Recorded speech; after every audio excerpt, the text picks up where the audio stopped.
تو پھر میرا تو اندازہ یہی ہے ایز اے سویلین، آپ بہتر سمجھ سکتے ہیں کہ رات کا وقت ہے، بڑی راکی ٹرین ہے، بڑا کچھ ہے، پھر تو یہ موسٹ پرابلی پھر ایک ہیوی قسم کا ایریل جواب یہ جائے گا. یہ تو ایئر فورس ہی جواب مجھے لگتا ہے کہ ان اے بگ وے جائے گا. دیکھیں یہ ابھی کوڈ کاپٹرز کی تو جو اطلاعات آ رہی ہیں وہ پاکستان نے گرائے ہیں جو بھی آئے تھے، اور پاکستان ابھی یہ کوڈ کاپٹرز پچھلے بڑے دنوں سے یوز کر رہے تھے، اور یہ ہماری جو پوسٹ ہیں they are ready for that. وہ اپنا جو اینٹی ایئر کرافٹ کہہ لیں یا جو بھی لوکل ڈیفense ہے اس کو وہ کرتی ہیں. اور پاکستان کے اس وقت بھی ڈرونز جو ہیں وہ ایفیکٹولی انگیج کر رہے ہیں، جو ابھی میری بھی کسی سے بات ہوئی ہے. اس وقت مالک صاحب اس وقت پریڈکٹ کرنا کہ کیا پاکستان کا نقصان ہوا ہے کیا ان کا ہوا ہے، اس وقت چونکہ اس وقت رسپانس چل رہا ہے تو فیلڈ سے بھی 100% اطلاع صحیح آنا وہ اس وقت اٹ از ناٹ پاسبل کہ آپ کو آ رہے ہیں. لیکن جو رسپانس جا رہا ہے ابھی یہ ڈیفینسو منوور چل رہی ہے. ڈیفینسو منوور میں بھی کئی دفعہ آپ اپنے رسپانس کو اتنا ہیوی کاسٹلی کر دیتے ہیں فار دا اینیمی کہ وہ اگلی دفعہ پھر سوچے گا. اس ڈیفینسو منوور کا ایفیکٹو ہونا بہت ضروری ہے. یہ جو آج کی منوور ہے اس کا رسپانس اگلی ان کے آنے والی وہ اس کو نیچر آف دیئر اپلیکیشن کو پریڈکٹ کرے گا، فیصلہ کرے گا. صحیح بات ہے. یہ ڈیفینسو منوور ہی آپ نے اتنی ایفیکٹو کری تو اگلی دفعہ 10 دفعہ سوچے گا. اگر یہ ایفیکٹو نہ گئی اور کیلیبریٹ صحیح نہ ہوئی تو پھر وہ ایسی امبولڈن ہونے والی بات ہے. وہ کہتے ہیں نا کہ وہ they have nothing to lose. پاکستانیوں کو مروا رہے ہیں، پاکستانیوں کو یوز کر رہے ہیں. اور آپ کو یاد ہوگا کہ ہمارے جب آئیڈیالوجیکل یہ جو جہاد کے نام پہ اللہ معاف کرے جہاد تو پاکستان کی فوج کر رہی ہے، اصل جہاد تو یہ کرے وہ جہاد جو بیچتے ہیں. یہاں سے آپ کو یاد ہوگا سوات سے ایک کچھ جتھے بنا کے بھیجے گئے تھے افغانستان لڑنے کے لیے، ان کو تلواریں بھی لوگوں نے ساتھ اٹھا کے بھجوا دی. تلواریں، چاقو، چھریاں، پھر دوست کو بہتر پتا ہوگا جس طرح میں اشارہ کر رہا ہوں، وہ بچے لوگوں کے مروا دیے. وہ کسی کا بریڈ ونر مروا دیا، کسی کیا مروا دیا. آج خود پورے فائدے میں بیٹھے ہوئے ہیں. لوگوں نے چوڑیاں دی، سونے دیے، ان کو اپنے گھر کی جیولری اٹھا کے دے دی اور عیاشی کر رہے ہیں خود. لیکن وہ بچے آج تک وہ سفر کر رہے ہیں، وہ فیملی سفر کر رہی ہے. جس گھر میں ایک شہید ہو جاتا ہے یا جس کا بچہ مر جاتا ہے وہ فیملی ساری زندگی سفر کرتی ہے. But anyways I think Pakistan کا ڈیفینسو منوور بھی اس وقت جو اطلاعات آ رہی ہیں بہت افیکٹو جا رہا ہے.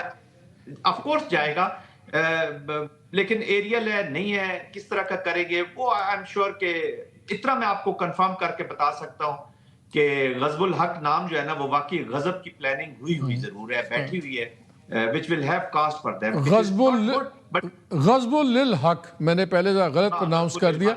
مجھے ایک چیز بتائیں کہ جیسے آپ نے بھی کہا آپ ایک جنرل ہیں، you think like you are a soldier so you think like a soldier. اور جو میں بھی چودھری صاحب کی باتیں بھی سن رہا تھا، طلال چودھری کی، مجھے لگتا ہے کہ پاکستان نے ابھی تک ایک تھوڑا سا ریسٹرینٹ شو کیا ہوا ہے کہ ہم اس کو وار ڈکلیئر نہیں کر رہے، ہم اس کو ایک بارڈر ڈسپیوٹ کے اوپر رکھ رہے ہیں. تو لیکن میرا خیال ہے کہ جو رسپانس ہوگی وہ تو وار لیول کی ہوگی تو ان کو سمجھ آئے گی. بیکاز دیکھیں میں نے 3.5 سال سر افغانستان کور کیا ہے. بہت جب پہلے مجاہدین آئے تھے تو ایز اے ینگ رپورٹر میں وہیں تھا. انفیکٹ جب حکمت یار کی اور احمد شاہ مسعود کی پہلی میٹنگ ہوئی تو میں آئی وٹنس اس تمام میٹنگ کا، اور میں نے ان تمام گروپس کو دیکھا.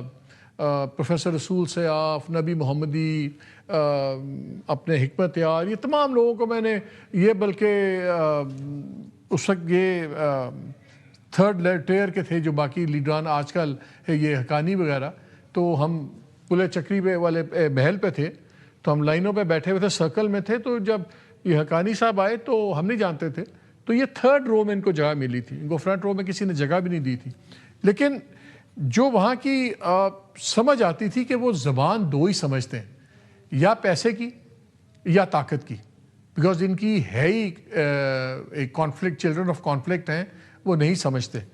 تو I totally agree with you کہ اگر ہماری رسپانس جو ملٹری رسپانس ہے اگر اس میں ذرا سی بھی نرمی ہوئی تو وہ مس کیلکولیٹ بڑا برا ہمارے اگینسٹ بھی ہو سکتا ہے. جی بالکل. دیکھیں مالک صاحب میں نے جیسے پہلے کہا کہ ملٹری استعمال اس لیے کی جاتی ہے کہ آپ ڈیٹرنس گین کریں. ڈیٹرنس یہی ہے کہ دشمن اگلی دفعہ 10 دفعہ کاسٹ آف وار کو سوچے. تو ڈیٹرنس گین کرنے کے لیے آپ کو اسی لیول کا رسپانس دینا پڑتا ہے تاکہ اگلی آپ you create cost for them اور اس کو رسپونڈ کرے. افغانستان کے کانٹیکسٹ میں دیکھیں یہ نان اسٹیٹ ایکٹرز ہیں. یہ انفارچونیٹلی افغانستان کے ساتھ تو جنگ ہے نہیں، there are other elements also. آپ نے یہ جو ریسٹرینٹ کی بات کرتے ہیں نا، اور آپ نے چودھری صاحب کا بتایا کہ وہ کس طریقے سے ابھی تک پاکستان ایک یہ کانشیس ہو رہا ہے ان پیپل آف افغانستان کے لیے. جو آپ نے پہلی جنگ مجاہدین کا آپ نے ذکر کیا، پاکستان اس لیے ان کو سپورٹ کر رہا تھا کہ اس ملک میں کچھ سٹیبلٹی آ جائے. یار ہماری ترقی بھی اور ہمارا بھی جو ہے نا جی، افغانستان انسٹیبل ہوتا ہے تو ہم پچھلے کئی دہائیوں سے پھنسے ہوئے ہیں ابھی تک. ان میں اور میں نے ایک بڑا فرق دیکھا ہے. میں نے طالبان کی وار بھی کور کی کابل افغانستان کے اندر. جو 90s میں مجاہدین تھے، کہتے تھے ہم ان کو مجاہدین تھے، لیکن وہ نیشنلزم ڈریون تھے. وہ اس چیز پہ تھے کہ ملک پہ قبضہ کیا، روسیوں نے ان کو نکالنا ہے. وہ اسلام ظاہر ہے بہت بڑا فیکٹر تھا، لیکن یہ طالبان نے اسلام والا اینگل کر کے مذہب انہوں نے بیچا ہے. وہ مذہب نہیں بیچتے تھے، وہ نیشنلزم بیچتے تھے. یہ اس لحاظ سے بڑے بدبودار ہیں کہ انہوں نے اللہ رسول کو بیچ کے اور قرآن کو بیچ رہے ہیں. وہ جو 90s میں تھے وہ نیشنلزم کو اور جیوگرافیکل سینکٹی آف افغانستان کے پہ لڑتے تھے. بڑا فرق تھا ان دونوں کے ایتھوس کے اندر. لیکن وہ افغانستان کی سرزمین پہ وہ لوگ رشینز بھی ادھر آئے ہوئے تھے اور امریکنز رشینز بھی افغانستان کے اندر آئے ہوئے تھے، اور انہوں نے وہ جنگ افغانستان کے لیے لڑ رہے تھے نا. آج کا جی جو طالبان ہے نا، یہ تو مرڈر، وہ ہائر فار مرڈر والے لوگ ہیں جی، کہ ان کو آپ بائے کر لیں. وہ انفارچونیٹلی سوری ٹو سے ٹو گیو ٹیل دس، مطلب ایک عجیب سی ایگزامپل. آپ کہتے ہیں نا کہ جا کے یار کچھ افغانی لے آؤ ورکنگ کرتے ہیں، یا جو مزدور لے آؤ. اب انہوں نے یہ طالبان کرمنل مافیاز نے بھی رکھ لی ہیں، کئی ہمارے پولیٹیکل مافیاز نے بھی رکھے ہوئے اپنے ساتھ کہ پیسے دو یار، ان کا فیئر کریٹ کرو. کئی تو بزنس بنا لیا. کراچی میں، کراچی جیسے شہروں تک یہ پہنچ گیا رینسم اور کڈنیپنگ. اور آپ کو یاد ہوگا کتنا کچھ عرصہ پہلے، کچھ سال پہلے زیادہ بڑھ گئی تھی. شہروں سے رینسم، گیلانی صاحب پرائم منسٹر صاحب کے بیٹے آپ کو یاد ہے اغوا ہو گئے تھے. تو یہ ابھی مافیاز نے بھی ان کو ہائر کر لیا ہے، ان کو سٹیٹس نے بھی ہائر کر لیا ہے. تو ایک مارکیٹ ہے، وہاں سے اٹھا کے تو کاز تو ہے کوئی نہیں. پاکستان کے ساتھ کیوں جنرل صاحب کیا پاسبلٹی ہے کہ جب ایک بارڈر گرم ہوتا ہے، اکانومی پہ بڑا سیریس امپیکٹ آتا ہے، کیا کتنا کا آپ کو خطرہ ہے کہ سڈنلی بلوچستان میں ہمیں اور تیزی نظر آئے گی ٹیررسٹ ایکٹیویٹی میں، کہ وہاں پہ بھی اب جو تھا ریگریڈک کا، اس کا پہلے ایک ایشو چل رہا تھا، دوسرے ایشوز ہیں، اور بڑے پریشان کن معاملات تھے انڈیا کے لیے کہ جی بلوچستان میں ڈیولپمنٹ میں کام شروع ہو رہے ہیں، انٹرنیشنل ایگریمنٹس ہو رہے ہیں. تو پھر یہاں تو جو ہو گیا سو ہو گیا. آپ کو اس وقت خطرہ نظر آتا ہے کہ بلوچستان میں بھی ایکٹیویٹی اور یہ آنے والے دنوں میں بہت تیز ہوگی؟ جب بھی آپ اکنامک ایکٹیویٹی کو تیز کرتے ہیں، یا جو بلوچستان کی گورننس کو جب بھی امپروو کرنا شروع کرتے ہیں، ابھی دیکھ رہے ہیں وہاں پہ ڈسٹرکٹ کمیٹیز بن گئی، پیسہ جانا شروع ہو گیا. ڈسٹرکٹ مانیٹرنگ کمیٹیز ہیں، وہ پیسے جا رہے ہیں، نیچے لگ رہے ہیں، گورننس کو امپروو کیا جا رہا ہے. تو وہ جو ہی اکنامک اور یہ گورننس کی چیزیں جو ہی امپروو ہوتی ہیں تو وہ پھر ٹیررزم اور اس ایکٹیویٹی کو بڑھا دیتے ہیں کہ جی یہ لوگ جو ہے وہ واپس اسی سوچ کی طرف نہ چلے جائیں، کیونکہ پاکستان کے بغیر روکتے ہیں.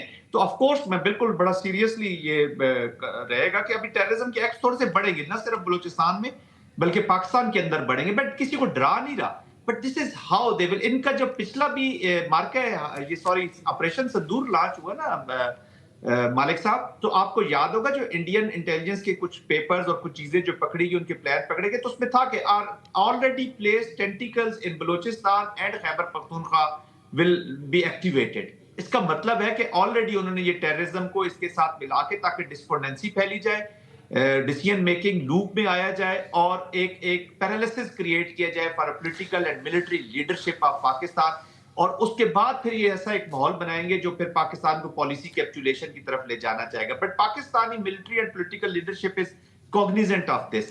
اس لیے تو میں کہتا ہوں کہ دونوں جو جتنے بھی پلانز ہیں، کانٹیجنسیز ہیں، وہ پاکستان کر کے بیٹھا ہوا ہے نا. پاکستان یہ ڈیفنس اور سیکیورٹی ایوالونگ پروسیس ہوتا ہے جی. تو آپ ہر کانٹیجنسی کو کر کے بیٹھتے ہیں. تو یس دیر آر لائکلی چانسز کہ تھوڑے سے انسیڈنٹ آف ٹیررزم بڑھے. ایک دو انسیڈنٹ جس طرح پہلے 31 جنوری ہوا، اس طرح کے میں بھی ایک دو جگہوں پر ود ان بلوچستان اور کے پی کے بھی یہ کرنے کی کوشش کریں گے. اس لیے تو دیکھیں نا، انہوں نے تمام ڈی سیز کی طرف ہٹ کیا اور اے سیز کو ہٹ کیا انہوں نے بلوچستان کے اندر، کیونکہ مانیٹرنگ کمیٹیاں وہ ڈی سی کے نیچے اور اسی کے ساتھ بنی ہیں تاکہ وہ پیسہ لگانا ہے. انہوں نے جدھر آپ پاور شفٹ کریں گے ٹو گورن بیٹر، اسی کو یہ ٹارگٹ کرتے جائیں گے تاکہ یہاں پہ، کیونکہ گورننس سے یہ بیڈ گورننس سے سیکیورٹی کے جو معاملات ہیں وہ ڈیولپ ہوتے ہیں انفارچونیٹلی. تو اس کو کبھی امپروو نہیں ہونے دیں گے مالک صاحب. اچھا ایک چیز اور بتائیں، یہ سمپل سا کویشچن لگے گا. آپ کو بڑا شاید سمپل لگے، میں ایز اے سویلین اور مجھے پتہ ہے میرے کافی ناظرین ہیں جو بھی جاننا چاہیں گے، جنگ اور کانفلکٹ میں ملٹریز میں آپ لوگ کیسے فرق دیکھتے ہیں؟ میں تو جیسے دیکھتا ہوں کہ 13 سیکٹرز میں حملے ہوئے ہیں، بھارے ترین انہوں نے اسلحہ لے کے آئے ہیں، انہوں نے بھرپور حملہ کیا ہے. اگر یہ جنگ نہیں ہے تو پھر جنگ کیا ہوتی ہے؟ یہ تو اعلان جنگی تو ہے. ہائبرڈ ڈومین کے ساتھ مل کے جی یہ اس کو ایک سمرنگ انوائرمنٹ رکھی جا رہی ہے، نو پیس نو وار والی جی. جب آپ کے پاس پوری کیپیسٹی نہیں ہوتی فل سکیل وار کرنے کی، کیونکہ پھر تو جب فل سکیل ہوگی تو Pakistan will use all the elements available at its power. تو وہ اس کو کانفلکٹ کے بیچ بھی رکھ کے اس کے ساتھ پھر تھوڑا سا سوشل ڈال دیتے ہیں، تھوڑا سا پولیٹیکل منوور ڈال دیتے ہیں تاکہ ایک سمرنگ انوائرمنٹ رہے. کیا مقصد ہوتا ہے؟ Implosion of the state. Conflict رکھیں، امپلوڈ کریں اسٹیٹ کو ویک کر دیں. وہ نہ آپ قبضہ تو کر نہیں سکتے کہ آپ بیٹھ جائیں گے پاکستان کے اوپر قبضہ ہو جائے گا، نئی اپنی رجیم لگا دیں گے، ایسا تو ہو نہیں سکتا. تو اتنا امپلوڈ کر دیں اکنامکلی، سوشلی، پولیٹیکلی، اتنا ان کو ویک کر دیں کہ یہ بس وہ رینگتے رہیں، کھڑے ہو کے بھاگنے کی یا آگے بڑھنے کی صلاحیت اور ہمارے لیے چیلنج نہ کریں، and ultimately because of the internal environment یہ پالیسی کیپچولیشن کی طرف جائیں. تو فل فلیج وار اور اس پہ یہی فرق ہے. اسی کنڈیشن میں امپلوژن آف پاکستان ان کا مقصد ہے کہ یہ ایک مرے ہوئے ہاتھی کی طرح بس پڑا رہے اور نہ زندوں میں اور نہ مردوں میں. جیسا ہمارے